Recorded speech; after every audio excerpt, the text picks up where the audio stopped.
السلام علیکم ورحمۃ اللہ وبرکاتہ۔ آواز جا رہی ہے؟ وعلیکم السلام ورحمۃ اللہ وبرکاتہ۔ جی شیخ، آ رہی ہے آواز آپ کی۔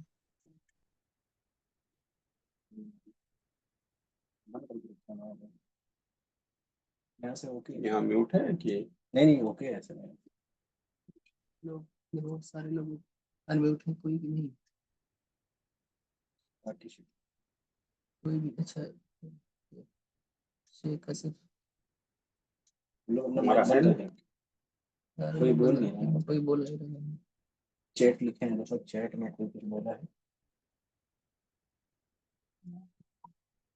جی بولیں 318 پہ۔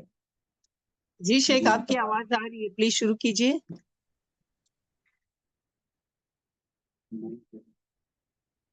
السلام علیکم ورحمۃ اللہ وبرکاتہ۔ وعلیکم السلام ورحمۃ اللہ وبرکاتہ۔ الحمد للہ رب العالمین والصلاة والسلام علی خاتم الانبیاء وسید المرسلین وعلى آلہ وصحبہ اجمعین، اما بعد۔ قال اللہ تعالی فی القرآن المجید اعوذ باللہ من الشیطان الرجیم بسم اللہ الرحمن الرحیم فلا وربك لا يؤمنون حتى يحكموك فيما شجر بينهم ثم لا يجدوا في أنفسهم حرجا مما قضيت ويسلموا تسليما۔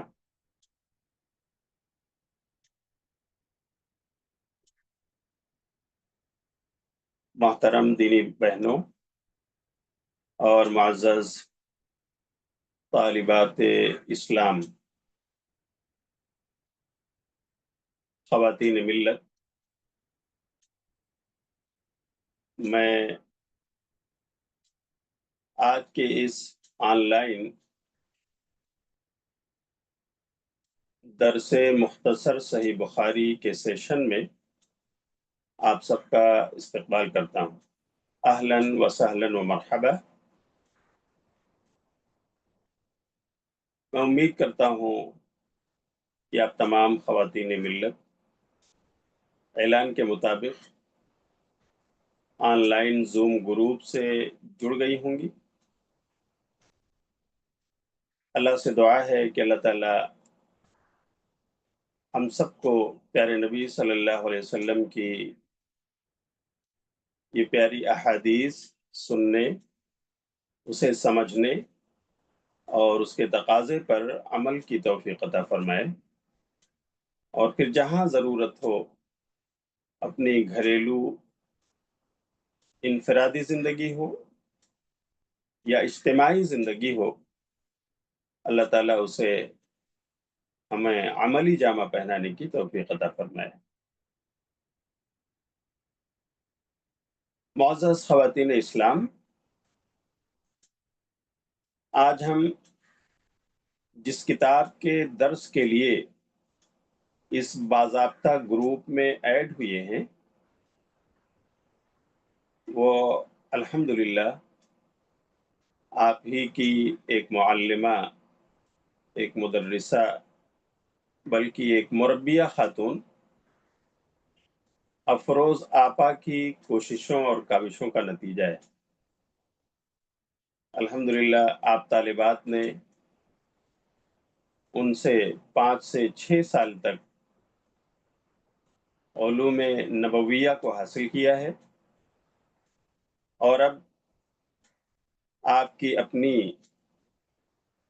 چاہتوں کے مطابق یا آپ کی اپنی نیک خواہش کا خیال رکھتے ہوئے آپ کے معلمہ افروز آپا کی طرف سے یہ آن لائن درس مختصر صحیح بخاری کا انعقاد عمل میں آیا ہے۔ اللہ تعالیٰ اس کام کو آپ سب کے لیے نفع بخش بنائے، اور بطور خاص افروز آپا جنہوں نے اسے آرگنائز کیا ہے اور جن کی کاوشوں کا یہ ثمر ہے، اللہ تعالیٰ اس کام کو ان کے میزان حسنات میں درج فرمائے، اور ہم سب کے لیے اللہ تعالیٰ اسے دین اور دنیا دونوں اعتبار سے فائدہ مند بنائے۔ معزز خواتین، یہ چونکہ آج پہلا درس ہے تو اس میں ہمارے چند مطالبات آپ سے ہیں یا چند گزارشات ہماری آپ سے ہیں۔ ایک تو یہ کہ اپنے درس کا یہ وقت آپ اپنے آپ کو فارغ کر لیا کریں اور انہماک کے ساتھ پوری توجہ اور یکسوئی کے ساتھ اس درس کے ساتھ وابستہ ہوں، کیونکہ یہ درس صرف 1 گھنٹے کا ہے، 3 سے 4۔ دوسرے یہ کہ اگر آپ کے ساتھ قلم اور دفتر ہو، نوٹ بک ہو، تو یہ آپ کا ویپن ہے جو ہر طالب اور طالبہ کے پاس ہونا چاہیے۔ بہت ساری چیزیں اثناء درس ممکن ہے آپ کو نوٹ کرنے کی ضرورت پڑے تو آپ اسے نوٹ بھی کر سکیں، سنتے رہیں اور ضروری چیزوں کو آپ اس وقت نوٹ کر لیں۔ اور چونکہ یہ درس ریکارڈ ہو رہا ہے اس لیے آپ اس کو دوبارہ سن کر بھی پاز دیتے ہوئے بہت ساری چیزیں آپ نوٹ کر سکتی ہیں، اور کسی چیز کو کتابت کے ذریعے تحریر کرنا، نوٹ کر لینا، یہ اصل میں علم کو قید کرنا ہے، اور یہ بہت بڑا سورس ہے۔ اسی لیے ایک شاعر کہتا ہے کہ قید صیودک بالحبال الواثقہ، العلم صید والکتابۃ قیدہ، کہ علم ایک شکار ہے اور اسے لکھ لینا اس شکار کو قید کر لینا ہے۔ قید صیودک بالحبال الواثقہ، تو ایسا کرو کہ آپ اپنے شکار کو قید کرو مضبوط رسیوں سے، یعنی آپ اسے لکھ لیا کرو،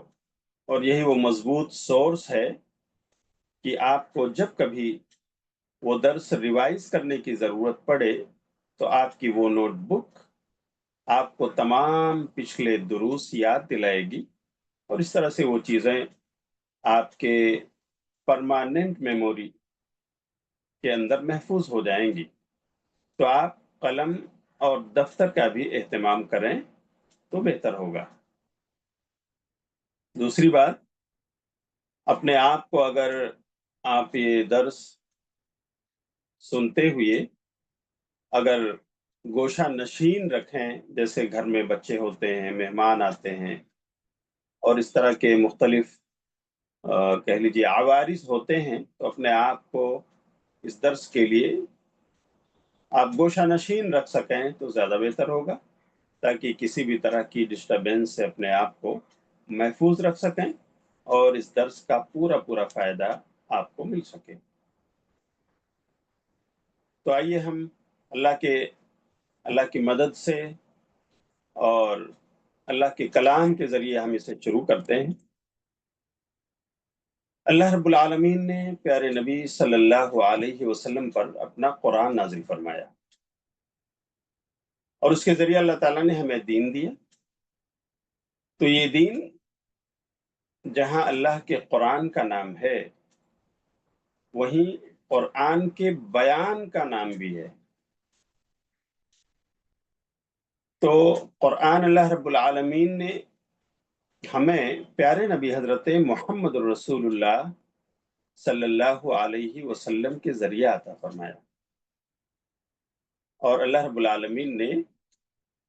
آپ پر اس قرآن کو نازل کر کے، آپ کے دل پر اس کا نزول کر کے اللہ نے آپ کو ایک ذمہ داری دی، اور وہ ذمہ داری کیا تھی؟ اللہ تعالیٰ سورہ نحل میں ارشاد فرماتا ہے وَأَنزَلْنَا إِلَيْكَ الذِّكْرَ لِتُبَيِّنَ لِلنَّاسِ مَا نُزِّلَ إِلَيْهِمْ،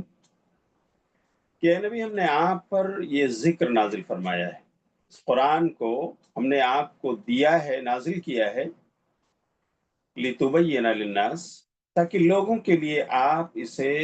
بیان کر دیں، کھول کر اس کی وضاحت کر دیں، مَا نُزِّلَ إِلَيْهِمْ، وہ احکامات جو ان کی طرف نازل ہوئے ہیں۔ تو گویا قرآن کریم اس کا بیان اور اس کی تفصیل یہ نبی صلی اللہ علیہ وسلم کی تشریح ہے، نبی صلی اللہ علیہ وسلم کا ایکسپلینیشن ہے، آپ صلی اللہ علیہ وسلم کا بیان ہے، اور اسی کا نام حدیث ہے۔ تو اللہ رب العالمین اسی لیے قرآن میں کہتا ہے، ہم یہاں اگر قرآن کے ساتھ حدیث یعنی ان دونوں کا آپسی ربط اگر اس کو ہم سمجھنا چاہیں اور اس کی امپورٹنس کو ہم اچھی طرح فقہ و بصیرت کی روشنی میں سمجھنا چاہیں تو ہم یوں سمجھ سکتے ہیں کہ قرآن یہ اگر مجملات کا نام ہے تو نبی کا بیان اس کی تفصیل ہے۔ اسی طرح قرآن میں اگر کچھ مبہمات ہیں تو حدیث رسول میں اس کی توضیح ہے۔ بالکل اسی طرح اگر قرآن میں کچھ مشکل کلمات اور الفاظ ہیں تو نبی صلی اللہ علیہ وسلم کی حدیث میں اس کی تفسیر ہے، اور قرآن کریم میں اگر کچھ احکامات کا بیان ہے اجمالاً تو پیارے نبی صلی اللہ علیہ وسلم کی حدیث میں اس کی تفسیر ہے۔ تو گویا قرآن کریم یہ متن ہے، ٹیکسٹ ہے، اور پیارے نبی کی حدیث یہ اس کا ایکسپلینیشن اور اس کی تشریح ہے۔ اسی لیے تو اللہ رب العالمین نے قرآن کریم میں جا بجا اس بات پر زور دیا ہے کہ نبی جو کچھ دیں اسے لے لو۔ اللہ نے سورہ حشر کی آیت نمبر 7 میں فرمایا وما آتاکم الرسول فخذوا وما نہاکم عنہ فانتہوا، کہ یہ رسول جو کچھ تمہیں دیں اسے لے لو اور جس سے روکیں اسے رک جاؤ۔ گویا اللہ رب العالمین کے احکامات تمام مسلمانوں پر اس کی پابندی لازمی ہے، اسی طرح سے رسول اللہ صلی اللہ علیہ وسلم کے احکام اور امر و نہی کی پابندی بھی مسلمانوں پر لازم اور واجب ہے۔ ہر صاحب ایمان کو جو اللہ کے قرآن پر ایمان رکھتا ہے اسے نبی کا فرمان ماننا، تسلیم کرنا، یہ اس کا دینی فریضہ ہے۔ اللہ رب العالمین نے اسی لیے قرآن میں فرمایا من یطع الرسول فقد اطاع اللہ، کہ جو اللہ کی اطاعت کر رہا ہے، من یطع الرسول، جو رسول اللہ صلی اللہ علیہ وسلم کی اطاعت کر رہا ہے، فقد اطاع اللہ، تو یقیناً اس نے اللہ کی اطاعت کر لی۔ رسول کی بات جو مان رہا ہے اس نے اللہ کی اطاعت کر لی، اللہ کی بات مان لی۔ گویا اللہ کی اطاعت کا راستہ یہ وہ راستہ ہے جو رسول اللہ کی اطاعت کا راستہ ہے، یعنی رسول صلی اللہ علیہ وسلم کی اطاعت کے بغیر ہم اللہ کی اطاعت و فرما برداری کر ہی نہیں سکتے۔ تو آپ اندازہ کریں کہ اللہ رب العالمین نے کس طرح صریح الفاظ میں پیارے رسول کی اطاعت، آپ کے امر و نہی اور آپ کے احکام کی پیروی کا حکم اللہ نے قرآن میں دی۔ اور اس طرح آپ دیکھیں بے شمار مقامات پر ہے اطیع اللہ و اطیع الرسول۔ سورہ نساء میں پڑھیے آیت نمبر 59 میں اللہ کہتا ہے کہ اطیع اللہ و اطیع الرسول، اللہ کی اطاعت کرو اور رسول اللہ صلی اللہ علیہ وسلم کی اطاعت کرو۔ تو اس طرح سے گویا جس طرح قرآنی احکام کو ماننا ضروری ہے، ایسے پیارے رسول صلی اللہ علیہ وسلم قرآن کی تفسیر جو کر رہے ہیں، اس کی تشریح جو آپ بتا رہے ہیں، اس پر بھی چلنا، اسے ماننا، یہ ایمان کا تقاضا ہے، یہ صاحب ایمان کے لیے فریضہ ہے۔ میں اگر آپ کو ایک مثال سے سمجھاؤں تو یہ بات زیادہ واضح ہوگی۔ جیسے دیکھیں کہ اللہ رب العالمین نے قرآن کریم میں کہا کہ السارق والسارق والسارقة فاقطعوا أيديهما جزاء بما كسبا نکالا من اللہ۔ اس کا مطلب ہے کہ چوری کرنے والا مرد ہو یا عورت، ان دونوں کے ہاتھ کاٹ دو. یہ اس کا بدلہ ہے جو انہوں نے کیا ہے. اللہ کی طرف سے یہ ذلت ان پر مسلط کی گئی کہ ان کا ہاتھ کٹے. تو محترم خواتین اور عزیز طالبات، آپ اس قرآن کی آیت میں دیکھیں کہ اللہ نے چوری پر ہاتھ کاٹنے کا حکم دیا، لیکن اس بات کا ذکر نہیں ہے کہ کتنے قیمت کی چوری ہو تب ہاتھ کٹے گا. ہاں، کیسی چوری پر ہاتھ کاٹا جائے گا اس کا ذکر نہیں. اسی طرح اس بات کا بھی ذکر نہیں ہے کہ ہاتھ جو کٹے گا وہ کہاں سے، یہاں کندھے سے کٹے گا،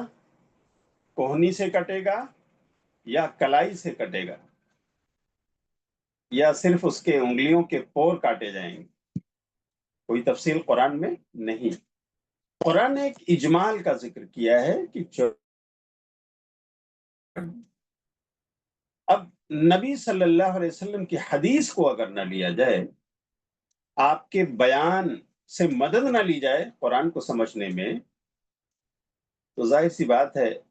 پھر ہاتھ کہاں سے کاٹا جائے نہیں معلوم، کتنے اماؤنٹ کی چوری پر ہاتھ کاٹا جائے نہیں معلوم. اب جب نبی صلی اللہ علیہ وسلم کے حدیث کی طرف آتے ہیں، آپ کے فرمان کی طرف، تو وہاں اس اجمال کی تفصیل یا اس مبہم کی توضیح و تشریح وہاں مل جاتی ہے. تو پیارے نبی صلی اللہ علیہ وسلم کی حدیث کی روشنی میں جس آدمی نے 10 درہم کے برابر یا 1/4 دینار کے برابر چوری کی ہو، اس کا ہاتھ کاٹا جائے گا. نبی صلی اللہ علیہ وسلم کی حدیث نے طے کر دیا کہ اس سے کم کی چوری پر ہاتھ نہیں کٹے گا. ہاں، اس سے زیادہ کی چوری ہے، 10 درہم سے زیادہ چوری کر لیا، یعنی 1/4 دینار سے زیادہ کی چوری کر لی، تو اس کا ہاتھ کاٹا جائے گا. اچھا، اسی طرح نبی صلی اللہ علیہ وسلم کی حدیث میں اس بات کا ذکر ہے کہ وہ چور جس کو پکڑا گیا ہے اور جو اس جرم کی پاداش میں مجرم ٹھہرا ہے، اس کے ہاتھ کو اس کے پہنچے سے، کلائی سے کاٹا جائے گا. اور اس طرح سے گویا نبی صلی اللہ علیہ وسلم کی حدیث نے یہ بتا دیا کہ اس کا پورا ہاتھ یہاں کہہ لیجیے کندھوں سے نہیں بلکہ نیچے آ کر کے اس کے کلائی کے پاس جو اس کا پہنچا ہے وہاں سے اس کا ہاتھ کاٹا جائے گا. تو آپ دیکھیں قرآن میں ایک چیز کا تذکرہ ہے لیکن اجمالاً ہے، اختصاراً ہے، اور نبی کی حدیث میں اس کی تفصیل اور تفسیر موجود. گویا قرآن میں جو چیز مجمل تھی، نبی کی حدیث میں اس کی تفصیل ہے، وہ مفصل ہے.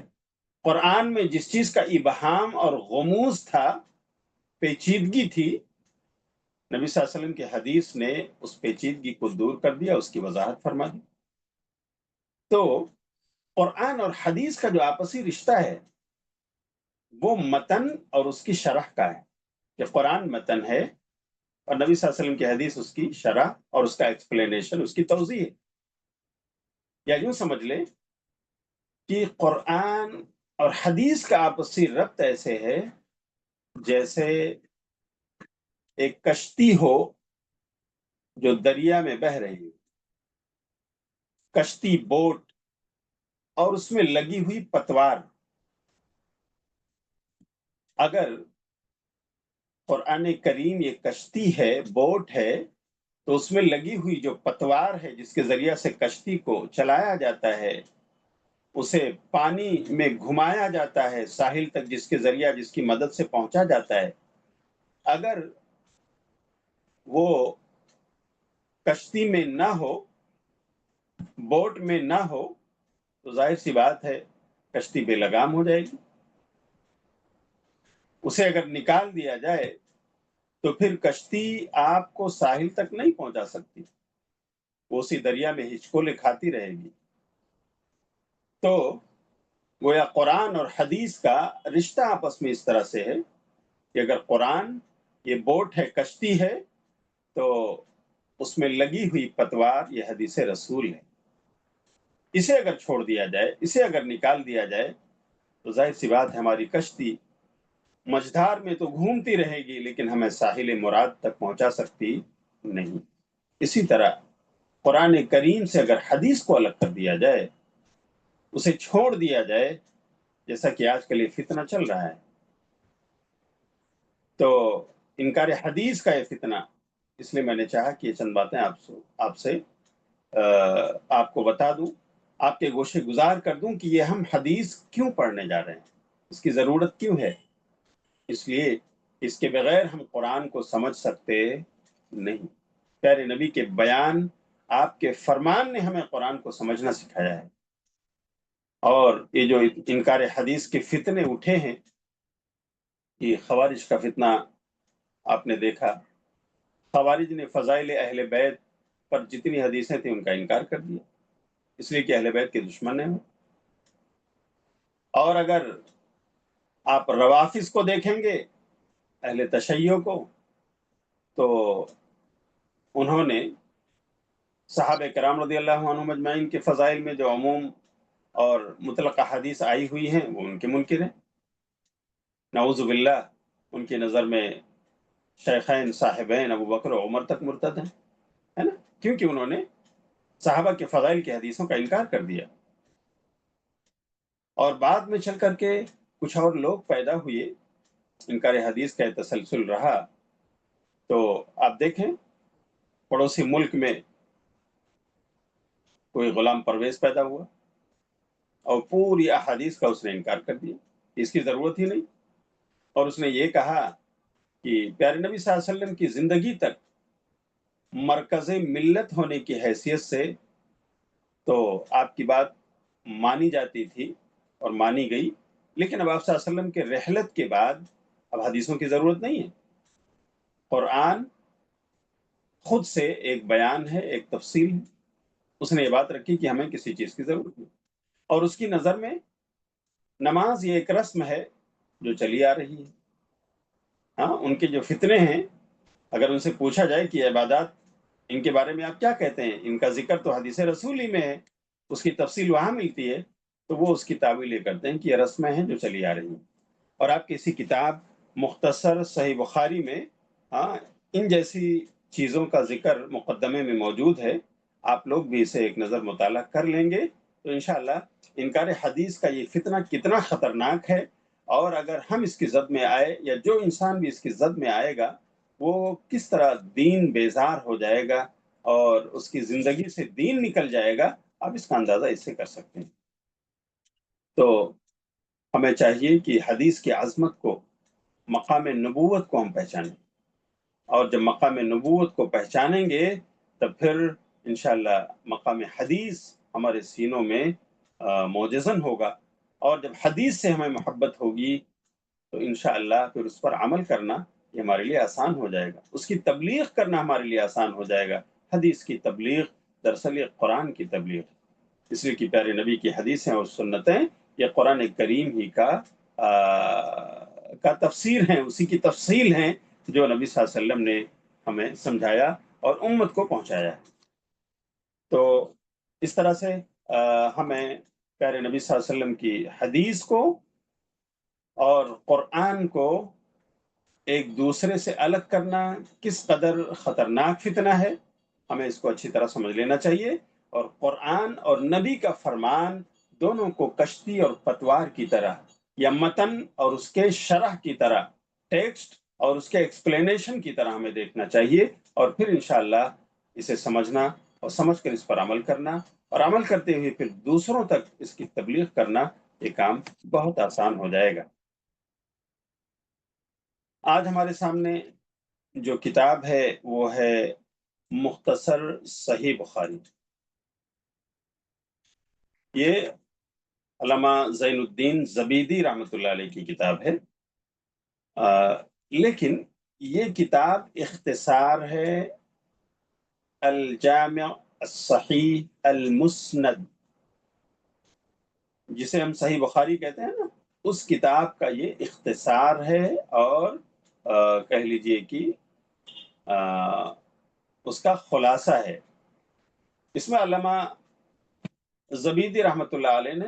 بہت ساری احادیث کا نمبر 1 اختصار کیا ہے، اور نمبر 2 بہت سارے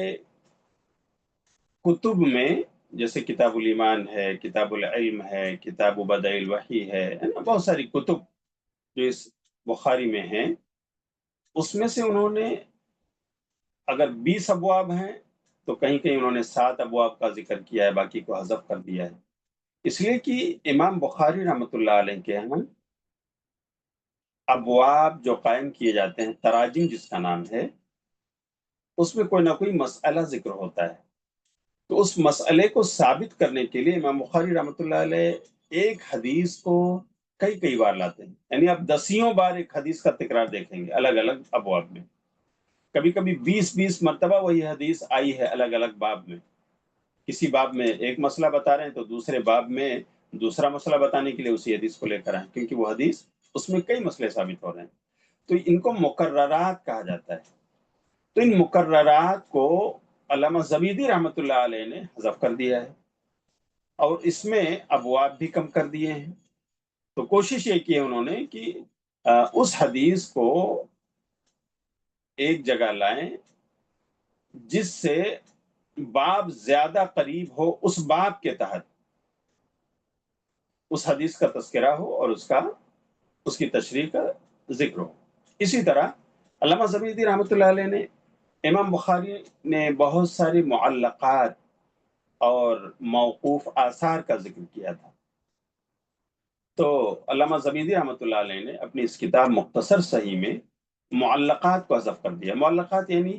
جو امام بخاری چیپٹرائزیشن کرتے ہیں، باب باندھتے ہیں، اس کے نیچے بغیر سند کے بہت ساری حدیثوں کا ذکر ہوتا ہے، کیونکہ وہ ان کی شرط پر تو پوری نہیں ہوتی ہیں، لیکن ان کا معنی صحیح حدیثوں سے ملتا جلتا ہے، اس لیے اس کا تذکرہ وہ کر دیتے ہیں بغیر سند کے، اس کو معلق کہا جاتا ہے۔ اسی طرح بہت سارے صحابہ کے آثار کو بھی وہ نقل کرتے ہیں، جن کو موقوف، حدیث موقوف کہا جاتا ہے، صحابہ کے اقوال اور آثار، تو علامہ زبیدی رحمۃ اللہ علیہ نے ان آثار کو بھی حذف کر دیا ہے۔ تو اس طرح سے یہ جو کتاب ہم دیکھ رہے ہیں مختصر صحیح بخاری، یہ اصل میں صحیح بخاری جو مفصل ہے اس کا اختصار اور ایجاز ہے، اور اس طرح سے جو ہے مقررات یہاں پر موجود نہیں ہیں، اسی طرح معلقات سے بھی اس کو بچایا گیا ہے، اور موقوف جو آثار ہیں ان سے بھی کہہ لیجیے ان کو بھی اوائڈ کیا گیا ہے۔ اس میں کوشش یہ کی ہے علامہ زبیدی نے کہ مرفوع متصل احادیث جو امام بخاری نے ذکر کیا، جو ان کی شرطوں پر پوری ہو رہی تھی، ان میں سے صحیح مرفوع متصل کا ذکر کریں۔ امام بخاری کی احادیث الحمدللہ شرائط جو صحت کے ہیں ان میں بڑے مضبوط ترین ہیں، احادیث سب صحیح ہیں، لیکن ان میں سے بھی چن کر کے انہوں نے اختصار کے ساتھ اس کو کسی باب کے تحت جس سے وہ حدیث زیادہ اٹیچ تھی وہاں پر اسے ذکر کیا ہے، اور اس طرح سے اس کا نام مختصر صحیح بخاری جو ہے رکھا گیا ہے، جو ہمارے سامنے ہے۔ تو اس مختصر صحیح بخاری کو انشاءاللہ ہم پڑھیں گے اور کوشش کریں گے کہ اسے عملی زندگی میں بھی برتیں، اور اس کی دعوت کا یا تبلیغ کا کام بھی جو ہے وقتاً فوقتاً جہاں ضرورت ہے ہم کرتے رہیں۔ یہاں پر ایک چیز میں بتانا چاہوں گا کہ یہ مختصر صحیح بخاری جو لکھی گئی ہے، جو اصل میں صحیح بخاری کا خلاصہ ہے، تو صحیح بخاری کو لکھنے کی وجہ مختصر صحیح بخاری، تو اس لیے تاکہ امام بخاری کو کتاب جو بہت زیادہ تفصیلی ہے، بہت مطول ہے، کافی وقت چاہتی ہے، اس کو مختصر کر دیا جائے اور چند ابواب میں متصل مرفوع احادیث کو جمع کر دیا جائے، تاکہ لوگوں کے لیے کم وقت میں اسے پڑھنا، طلبہ و طالبات کے لیے ان سے استفادہ کرنا آسان ہو، اور اس طرح سے کہہ لیجیے حدیث رسول صلی اللہ علیہ وسلم کا بیان اور ان کی تشریح اور تفسیر اور پھر اس پر عمل، اس طرف امت کو لانا آسان ہو۔ جی، لیکن مختصر صحیح بخاری کی بنیاد اصل میں صحیح بخاری ہے۔ صحیح بخاری جسے محمد بن اسماعیل البخاری رحمۃ اللہ علیہ نے لکھا ہے، اور انہوں نے اس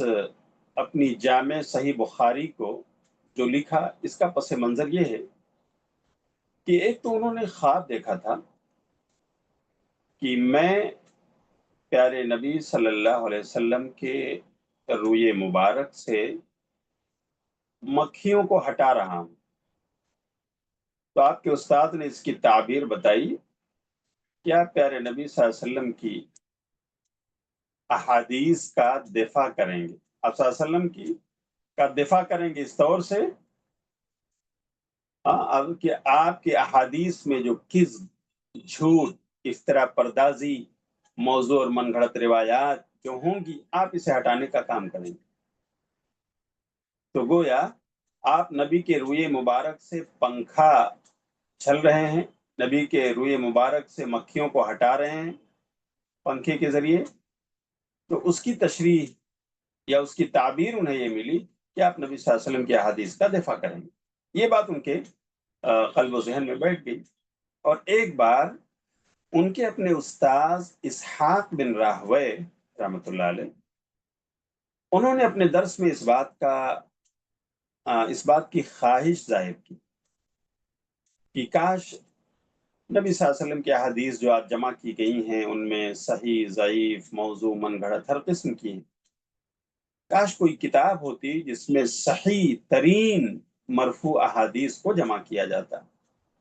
جو سب صحیح ہوتی. امام بخاری رحمۃ اللہ علیہ نے اس کا بیڑا اٹھایا اور اس طرح سے انہوں نے اپنی کتاب صحیح بخاری کو جو ہے ترتیب دینے کا عزم کیا،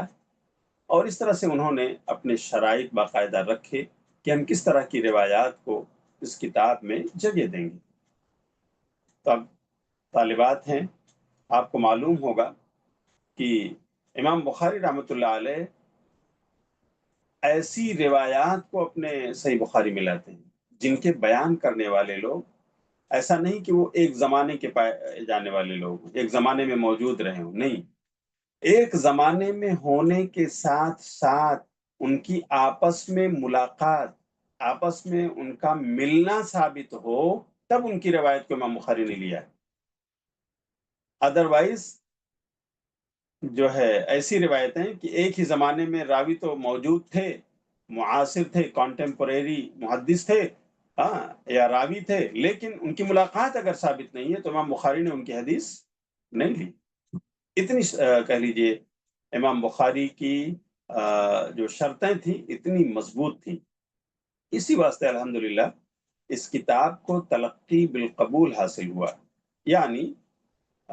پوری امت نے اسے قبول کیا، اور آج الحمدللہ تمام نبی صلی اللہ علیہ وسلم سے محبت کرنے والے امتی، آپ صلی اللہ علیہ وسلم کی احادیث پر چلنے کا دم بھرنے والے امتی، مرد ہوں یا خواتین، آج وہ اس کتاب کو ہاتھوں ہاتھ لے رہے ہیں، پڑھ رہے ہیں، اس کا درس قائم کر رہے ہیں، اور اس کی تبلیغ و اشاعت کا کام بھی جاری و ساری ہے، قلمی طور سے بھی، شفوی طور سے بھی، تحریری طور سے بھی، اور زبانی طور سے بھی. الحمدللہ یہ کام امت نے جاری و ساری رکھا ہے. اور جب بھی ضرورت ہوتی ہے حجیت حدیث پر مقالے تحریر کیے جاتے ہیں، سیمینارز منعقد ہوتے ہیں، یا جب بھی ضرورت ہوتی ہے کہ عوام الناس کو بتایا جائے، تو اجلاس اور اجتماع کے ذریعے حجیت حدیث اور مفہوم قرآن کی ترجمانی کا حق جو حدیث نے ادا کیا ہے، اس موضوع کو عوام کے سامنے لایا جاتا ہے تاکہ عوام کے دلوں میں حدیث رسول سے محبت، نبی صلی اللہ علیہ وسلم سے محبت کو جاگزین کیا جائے، اور اس طرح سے قرآن کی تفسیر و تشریح پر عمل کرنا لوگوں کے لیے آسان. تو معزز خواتین اسلام، آج کا جو ہمارا یہ پہلا درس ہے جس میں ہم نے مختصر صحیح بخاری کو پڑھنا، اسے سمجھنا ہم نے کہہ لیجیے طے کیا ہے، اس کے عزم و ارادے ہم نے کیے ہیں. انشاءاللہ اگلے درس سے مختصر صحیح بخاری کے ابواب کو بالترتیب کیونکہ یہ فقہی ترتیب پر ہیں اور طہارہ اور اسی طرح سے جو ہے صلاح، بلکہ اس سے پہلے وحی، کتاب الایمان، کتاب العلم، اور اس کے بعد پھر طہارہ اور دوسرے ابواب کا ذکر، جیسے امام بخاری نے کیا ہے ترتیبات۔ علامہ زبیدی نے بھی اپنی کتاب مختصر صحیح بخاری میں وہی ترتیب رکھی ہے، البتہ اختصار اور اجمال سے کام لیا ہے اس کتاب کے اندر۔ تو انشاءاللہ ہم اسے ہر منگلوار کو 3 سے 4 بجے کے بیچ اس درمیان انشاءاللہ یہ درس صحیح بخاری یا درس مختصر صحیح بخاری انشاءاللہ منعقد ہوگا، اور آپ تمام خواتین سے گزارش ہے کہ آپ اس درس کے ساتھ ایک طالبہ کی حیثیت سے ٹائم کی پابندی کرتے ہوئے جڑیں۔ آج پہلا دن تھا، ذرا سی ترتیبات میں کچھ اپ ڈاؤن ہو گیا ہے، اور ہم لوگوں کو سیٹنگ کرتے ہوئے 10-15 منٹ کہہ لیجیے چلے گئے تھے، لیکن انشاءاللہ کوشش ہوگی کہ اگلے درس سے تمام چیزیں وقت پر منظم انداز میں آگے بڑھیں، اور درس وقت پر شروع ہو اور وقت پر ہی ختم کیا جائے۔ تو انشاءاللہ جو ہے ایک بہن کا سوال آیا ہے کہ اس کا ڈیوریشن کیا ہوگا۔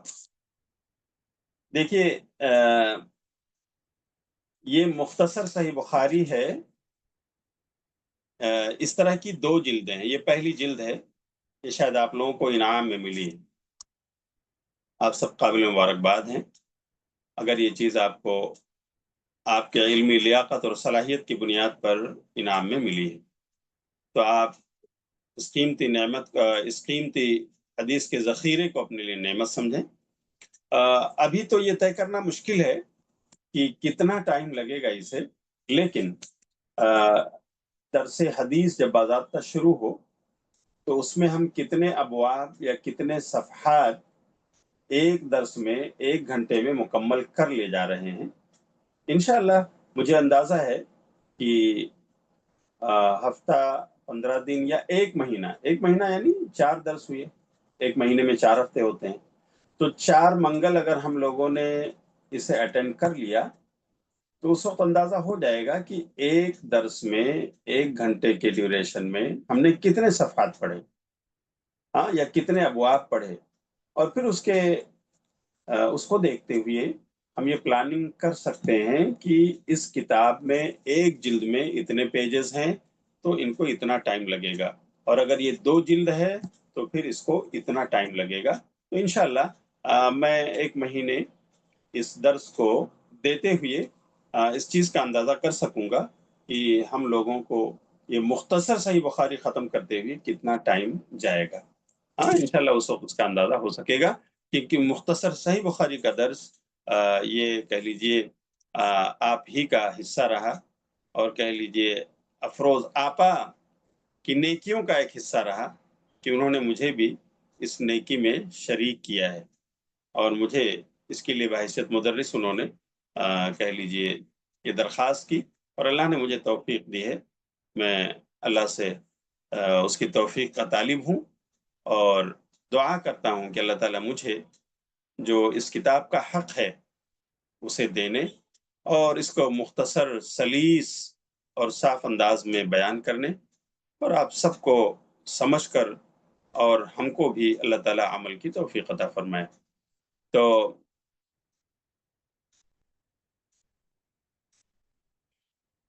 ایک بہن کا سوال یہ ہے کہ اس کا ایگزام بھی ہوگا کیا؟ یہ سوال افروز آپا کی طرف سے بھی آیا تھا، تو ہم ایسا کریں گے کہ جیسے یہ 1 جلد ہے، پہلی جلد جو ہم پڑھ رہے ہیں، تو ہم کچھ ابواب کی ترتیب بنا لیں کہ اس جلد میں اتنے ابواب ہیں۔ مثال کے طور پر اگر اس میں 40 کتابیں، اب ہر کتاب میں ہو سکتا ہے 10-10 15-15 ابواب ہوں، چیپٹرز ہوں۔ اگر 40 بکس، مطلب اس کی انٹرنل بکس جیسے کتاب الایمان، کتاب الوحی، اس طرح سے اگر 40 ہیں تو ہم اس کو 10 یا 20 کے مکمل ہونے پر